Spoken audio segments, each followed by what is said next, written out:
Hey guys, so I'm in my backyard just chilling. I was just on the Pokemon Go app.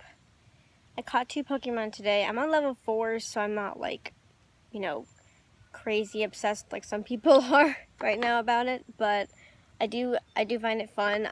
For me, the best part about it is you are encouraged to walk around to new places and find these Pokemon, and it's just fun. It's a nostalgic, getting off your ass. So yeah. I mean, it's crazy though how obsessed people are getting with this. I'm not one of those people that's like a crazy Pokemon fan. Like I grew up with Pokemon, but mostly because my brother has always been into Pokemon, like majorly, and he got me into it. I love the Pokemon movie with the island that came out in 2000. I think my friend told me it's called like Pokemon 2000 or something like that.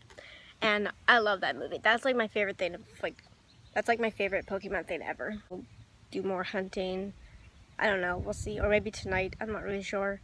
But yeah, yesterday was crazy. Like crazy for me. Like I went to Brecksville to hang out with my friend Angela.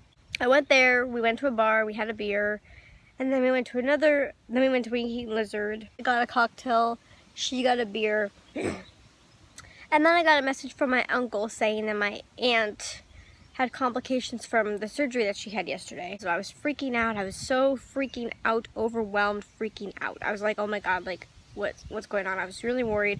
I didn't finish my drink. We got the check, we left. I called my dad. I was kind of starting to cry a little bit because she's like my second mom to me. And I mean, I've always been close to her and stuff. And basically, I dropped Angela off at her place. I drove home. I had to pee also, but luckily it was kind of distracting me from being like overwhelmed and sad about my aunt and stuff like that and breaking down. So I drove home.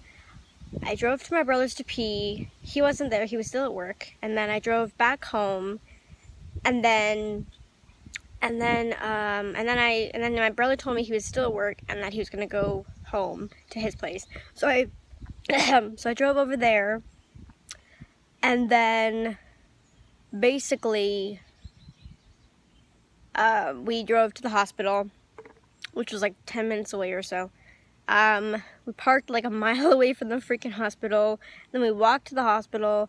We went through the maze-like structure of the hospital to try to find her room. We finally found her room. She was talking. She was kind of going in and out because she just had surgery like a few hours before that. So, and I think she just woke up from a nap. So yeah, she was kind of in and out, but she was talking and she was okay. I think around 2 hours we left. She was basically okay when we left. And then we went to get some food, and then we came home around 1 o'clock this morning. And then I messaged my uncle this morning, just wondering like what's happening, like getting it up. And he told me that she's feeling better. Like I was like this close to like happy tears when he told me that. So yeah, I was pretty happy. I was pretty stoked. So yeah, that was my crazy night. Like feeling so overwhelmed, but now I'm just really like relieved and happy that she's okay and she's doing better. Because honestly, like she's just so important to me. Like I'm like my brother, my dad, and her. They're like my 3 rocks in my life.